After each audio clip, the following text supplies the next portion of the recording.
So today is the 12th of November, and we left Fred this morning. He was still in bed. Well, we woke him up and said goodbye, and then we took off, and we are now at Verdun. And I've never been to this cemetery. This is an American World War I war cemetery, and this is the entrance to it, and you can see there's two more of these guys down at the other end. So we're going to go up there, and I can just barely see some crosses on the other side of that stone wall. So we are going to get in the car. It's pretty cold.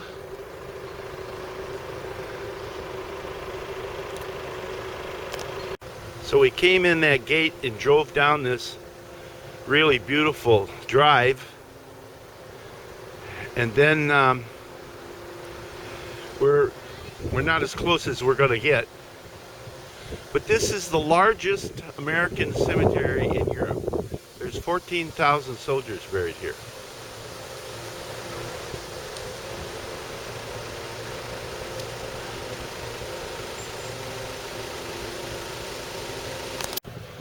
I'm looking for a marker with Nebraska on it. Iowa will have to do, I guess. So this is the largest American cemetery in Europe. There's a larger one in the Philippines. Yeah, I've seen a lot of Minnesota graves. I haven't seen one Nebraskan grave. So this was about 40 kilometers from Verdun.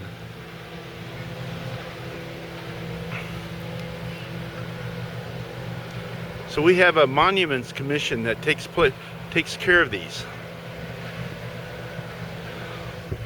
And you get to be a GS. I think you start off as a GS9, and then you work your way up to a GS14.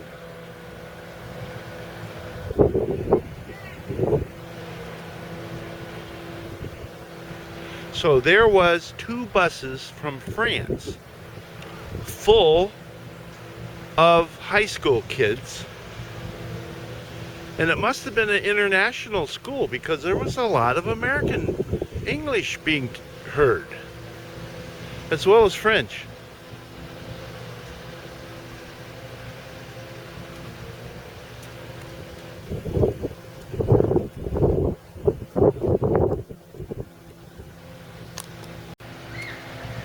Louis C. Ivers, private, Nebraska, September 28th, 1918. So I did find one from Nebraska. I've seen more from South Dakota. So the Germans built an observation point inside the ruins of a church, and this was called Mount Fonticon, and the Americans took it, but it was very, very costly. 5 divisions had to be replaced because of wounded, dead, or exhaustion. And I'm going to walk over into here because somebody built this monument. It's called the Butte of Mount Fonticon. There's some more history over there, and I'll take pictures of it. But this was built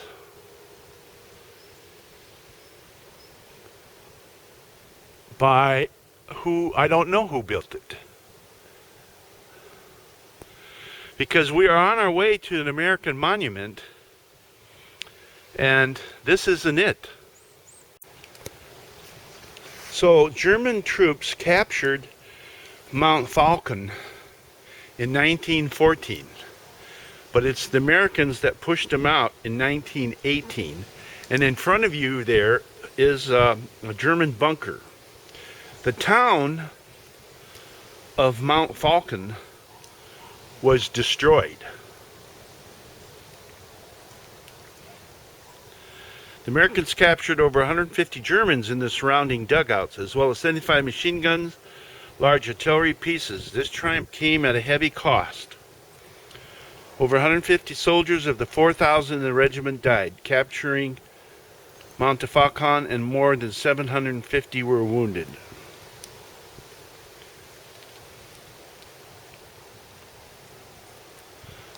Let's see what else we can see here.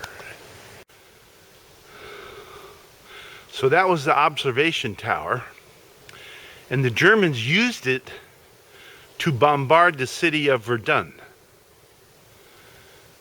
And it looks like some restoration has been done to this ancient church, which is kind of cool.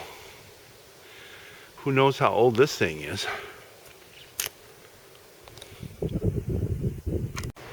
So this is the village of Montafon, Montefalcon, and there's a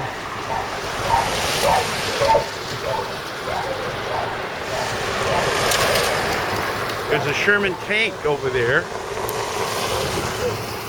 So something had to go on here in World War II.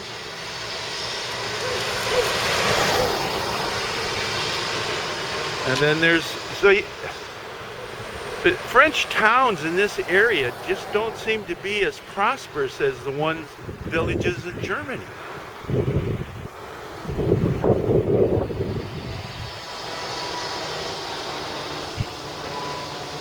And this car pass, you don't want to go walk around to that tree.